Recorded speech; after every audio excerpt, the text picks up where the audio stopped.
Where Rodney Bingenheimer was the big MC. Let's welcome, if you will, from Pasadena, ladies and gentlemen, Van Halen! It was like the first all-original set we ever did as a band, and it was like, this place was like 1,500 to 2,000 people. People loved it, and Rodney Bingenheimer really liked us, and kind of got our foot into the Starwood. So we played there, and eventually led to the Whiskey. Everybody wants to play the Whiskey, even today. I get so many calls on groups want to come in there. Hey, you put them in, but you never know. Out of that one, you might catch, somebody might catch a good one. But then a lot of times they get very, very popular. I was the guy who promoted all the shows at the Whiskey, so I would get different bands I liked or I saw activity on. People liked the band, so I put them on, period. Once they started doing the clubs, it really became more about them, more of a showcase band, not a cover band. And, the songs they were playing were true Van Halen. Van Halen were real. They believed in their fans, they believed in themselves. They practiced every day, and then they worked 4 nights a week at the clubs. No turning back.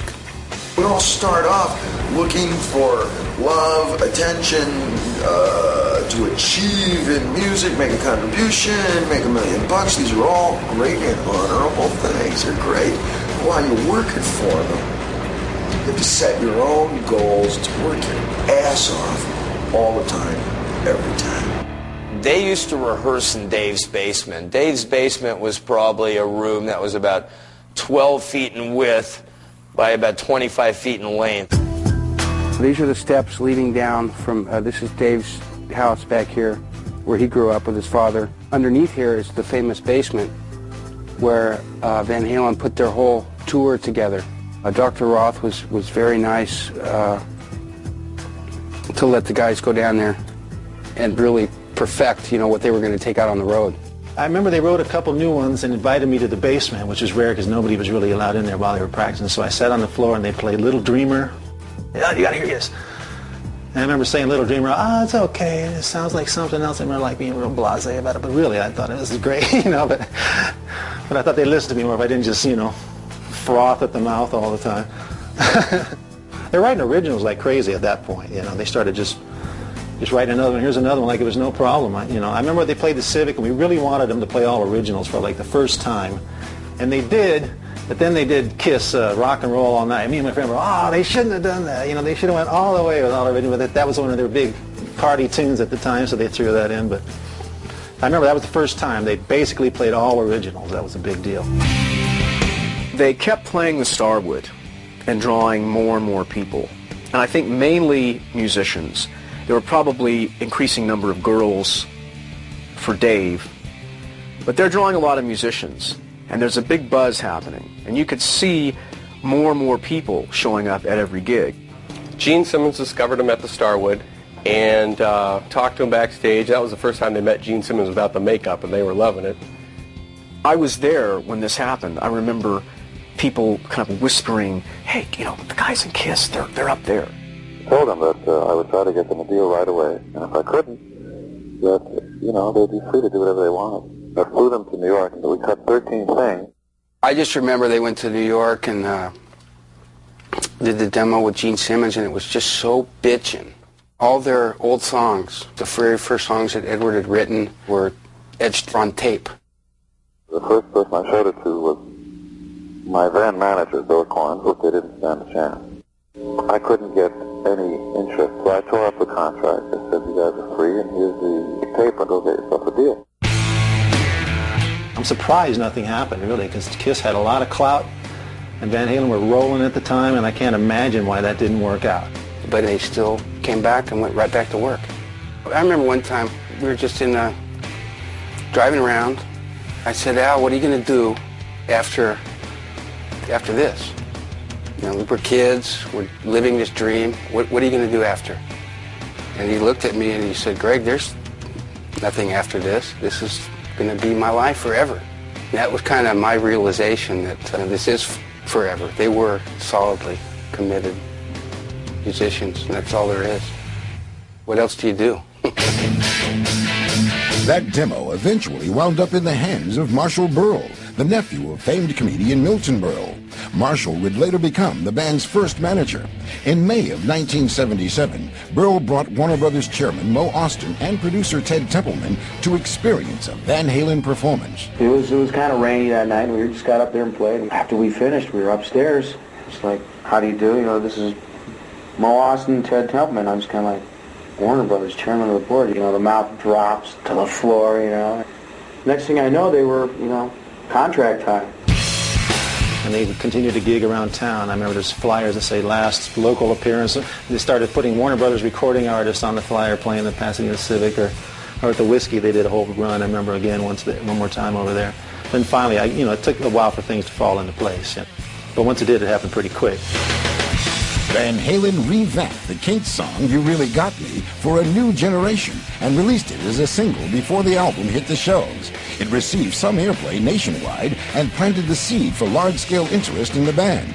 Then, on February 10th, 1978, Van Halen's self-titled debut album was released. Van Halen one's one of the greatest landmarks of all time. I mean, it came out of the chute and it was like, oh my God. Within months, the album had gone platinum, and Van Halen was now being heard from Pasadena to Poughkeepsie. There were certain radio stations that wouldn't It's play. impossible to imagine what it would be like to first hear that type First of guitar time running with a double. And all of a sudden, now the siren comes in.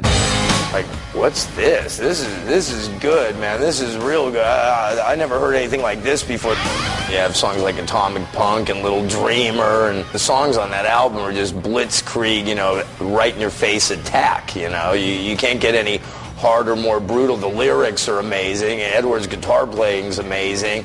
We're so used to hearing throughout all the 80s and the 90s the flashy guitarists, and it's hard to imagine when only there's Bad Company and Foreigner and stuff, and then all of a sudden Eruption comes out.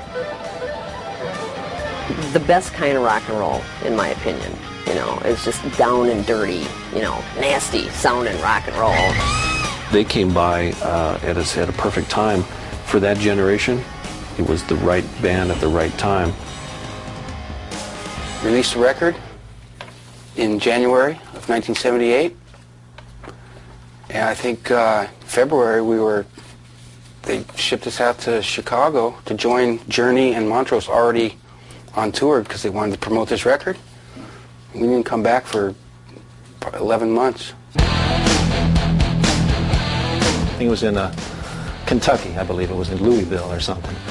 And they sounded really great, you know, and I remember everybody looking at each other like, these guys are really good, you know, like sweating over here and stuff. And I could tell that we can't allow this, you know, we can't go on after these guys or whatever. But yeah, I mean, it was Montrose, and he didn't really care, so I don't know what Journey could have a problem with, really. But I seem to recall being sabotaged a couple times after that where I couldn't get any highs, or there was something changed in the power amps backstage that I couldn't get to from the board, and I just couldn't get a good sound, and it seemed very suspicious to me, and that kind of crap goes on, unfortunately.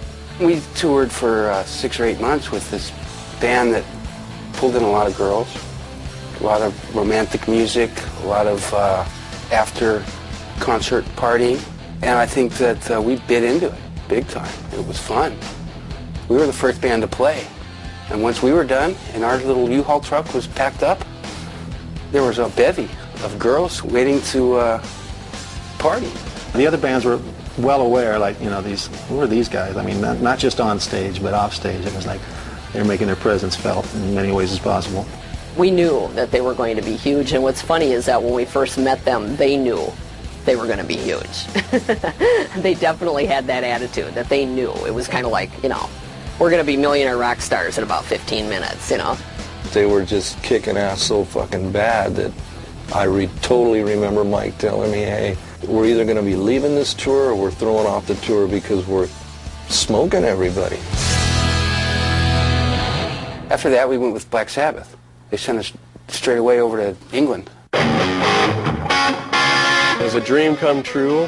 You know, they opened for one of their idols. I remember sitting down in front of the stereo with the needle on the record with Edward trying to get the words from Iron Man so we could play it at a backyard party. And the next thing you know, here we are opening up, and we got our gear put away very quickly when we